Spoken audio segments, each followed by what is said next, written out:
Je vais demander maintenant à Serge Lepelletier, donc Monsieur le ministre, de nous rejoindre. Vous êtes le président d'honneur d'Équilibre des énergies, EDEN, et c'est un groupe qui est très actif sur un certain nombre de questions et sur l'énergie en général.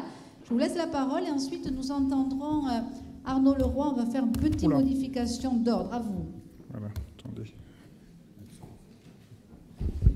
Oui, bonjour à toutes et à tous, et bien sûr à Monsieur le maire de La Rochelle, ville que j'aime particulièrement. J'ai trouvé que votre intervention était très intéressante et conforme au fonctionnement dans ma propre ville où j'étais maire pendant 3 mandats. Et bien sûr à Madame la Présidente de 5T. Et toutes mes félicitations à la Fondation E5T pour votre activité, vraiment vos actions, et l'ensemble des débats que vous organisez, qui évidemment sont au cœur de mes préoccupations et qui sont essentiels pour faire évoluer dans le bon sens, je dirais, vraiment faire évoluer à l'avenir, dans le bon sens. Un mot d'abord pour vous dire quel est le rôle dans le débat public de l'association Équilibre des énergies, EDEN, que j'ai présidée, dont je suis aujourd'hui président d'honneur et qui est présidée par Brice Lalonde, lui aussi ancien ministre de l'Environnement.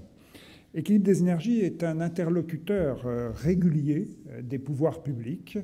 L'association intervient dans la discussion des textes législatifs et réglementaires et apporte évidemment ses analyses et ses recommandations. Et nos propositions, je dirais, sont élaborées grâce aux travaux de notre comité scientifique et à la connaissance des réalités de terrain de nos membres. Parmi nos membres, nous comptons de très grands groupes industriels, des PME et TPE, bien sûr, des syndicats et fédérations professionnelles, des artisans et des associations de consommateurs, des acteurs pleinement représentatifs, je crois, du tissu économique français. Équilibre des énergies propose des mesures concrètes à différentes échelles de temps en privilégiant le court-moyen terme, puisque le climat, les citoyens, les entreprises et les politiques ne peuvent attendre et ont vraiment besoin d'actions rapides et efficaces. Le climat est un enjeu tellement important qu'on ne peut s'en remettre à des scénarios qui n'apporteraient quasiment pas de résultats avant 2040. Et c'est une vraie question. Et aujourd'hui, je me permets de le dire, à l'évidence, on ne va pas assez vite. Moi qui ai fait le premier rapport parlementaire sur le changement climatique, il y a maintenant plus de 20 ans, eh bien, j'avais reçu pour cela de nombreux experts dans ce domaine qui m'avaient indiqué qu'au maximum ou au minimum, ou éventuellement entre les deux, eh bien, il y aurait tel type ou tel autre type de conséquences.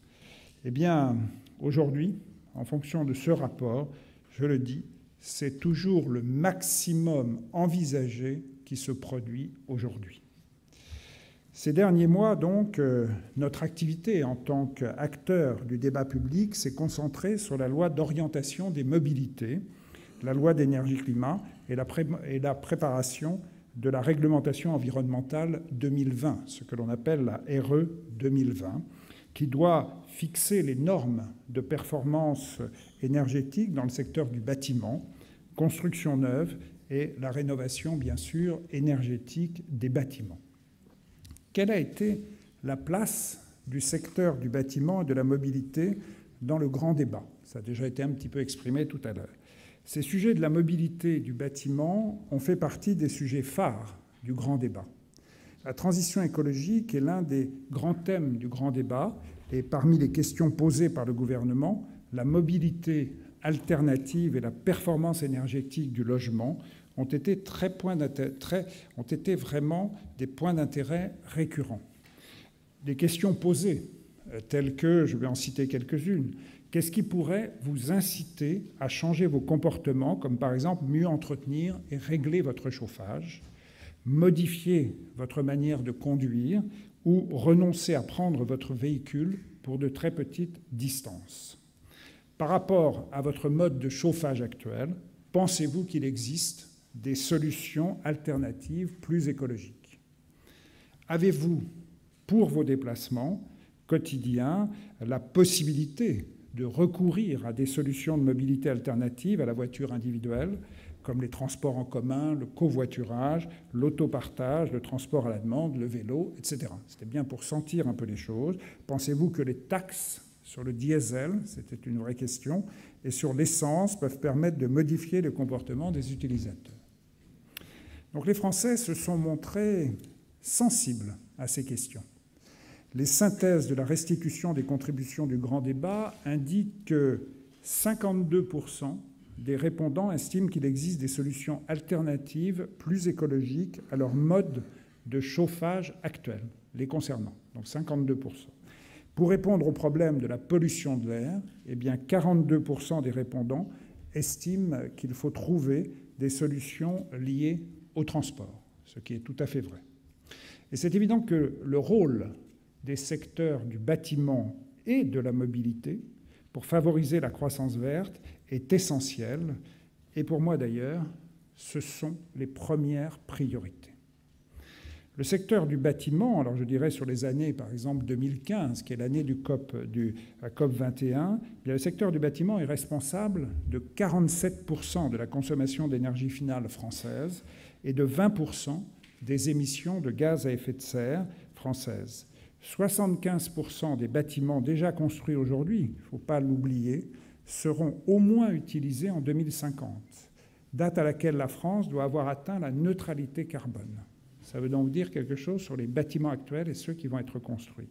Le secteur de la mobilité, quant à lui, est responsable de 31% de la consommation d'énergie finale française et de 29% des émissions de gaz à effet de serre françaises. Tout cela en 2015, je le précise. Au vu de ces chiffres, en fait, eh bien, il apparaît indispensable d'atteindre la décarbonation de ces secteurs. Le gouvernement s'y est engagé. Objectif de division par 6 des émissions carbone du bâtiment d'ici 2050, division par 6, et objectif d'atteindre 5,2 millions de véhicules électriques en 2030. Pour le bâtiment, la règle essentielle à mettre en place pour la construction dans la RE 2020, eh bien, c'est la prise en compte des émissions de CO2 qui n'a pas été fait dans la RT 2012. Et ça, je le regrette profondément. Si on ne parle que de la consommation d'énergie et pas de l'émission de gaz à effet de serre, pour moi, cela ne permet pas d'avancer dans le bon sens. Et or, même si bien sûr il faut, comme l'a favorisé la RT 2012, bien sûr, améliorer l'isolation du bâtiment, c'est indispensable, ceci doit être comparé selon les émissions de gaz à effet de serre, qui sont la responsabilité du changement climatique, et pas seulement sur la consommation d'énergie, puisque cela dépend de quel type d'énergie. Donc, s'agissant de la RE 2020, eh bien, il faut donc une prise en compte ambitieuse et applicable du CO2 dès l'instauration de la RE 2020, ce que j'attends encore. Et bien sûr, au-delà de la construction, eh bien, la mobilité est importante, avec en particulier le développement du véhicule électrique. Et bien sûr, on parle aussi de l'hydrogène.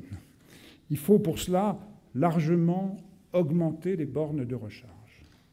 L'installation des bornes de recharge dans les logements doit être facilitée dans les logements et le droit à la prise doit réellement s'exercer, en particulier dans l'habitat collectif, ce qui est quasiment pas aujourd'hui possible dans la plupart des cas. Les bornes de recharge déjà installées doivent être mieux auditées et cartographiées pour que le parc existant soit plus visible, bien sûr, et plus opérationnel pour tous les acteurs de la mobilité propre, que ce soit les collectivités, les professionnels ou les particuliers. Et je pense aussi aux salariés, bien sûr. Le schéma directeur du développement des infrastructures de recharge instauré dans la loi d'orientation des mobilités, eh bien, doit être démultiplié au niveau local. C'est ce schéma qui permettra l'installation d'un réseau de bornes publiques pertinent. La définition d'ailleurs du schéma doit être claire et facile d'accès pour que toutes les autorités organisatrices de mobilité puissent y avoir recours. C'est à l'échelle des établissements publics de coopération intercommunale que ces schémas directeurs locaux doivent être mis en compte. Et cela a bien été évoqué également tout à l'heure. Tous ces objectifs sont donc synonymes de défis à venir, mais aussi d'opportunités économiques et de croissance. Si la France réussit son pari et réalise sa transition, eh bien, elle créera une dynamique extrêmement favorable au développement des industries dans le secteur de la mobilité alternative, du bâtiment connecté et intelligent. Je ne suis pas loin de la fin, mais 10 minutes, c'était un petit peu court, il me faut encore 1 ou 2 minutes, je le précise. Si la France donc réussit son pari et réalise sa transition, elle créera une dynamique extrêmement favorable au développement des industries dans le secteur de la mobilité alternative, du bâtiment connecté et intelligent et de l'économie circulaire. Comme il y a eu un petit débat au début entre ceux qui étaient économie et écologie, je voudrais dire qu'en France, les études des scénarios de transition énergétique calculent un potentiel de création d'emplois entre 280 000 et 400 000 emplois en 2030. La rénovation des logements, qui consomment excessivement, pourra créer 126 000 emplois d'ici à 2025. Entre 2011 et 2016, la mise en œuvre du programme Habiter mieux de l'Agence nationale pour l'amélioration de l'habitat, l'ANAH, a d'ores et déjà permis de créer ou de maintenir 68 000 emplois. Dans le secteur des transports en commun et des mobilités actives, le transport ferroviaire emploie déjà plus de 160 000 personnes.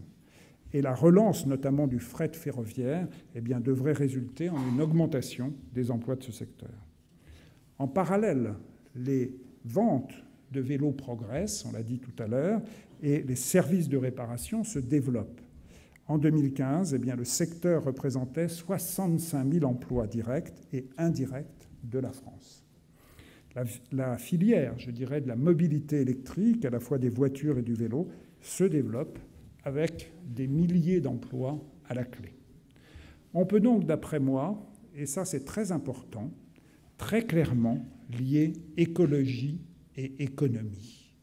Pour cela, à l'évidence, la question essentielle est bien celle de l'énergie, véritable lien entre économie et écologie.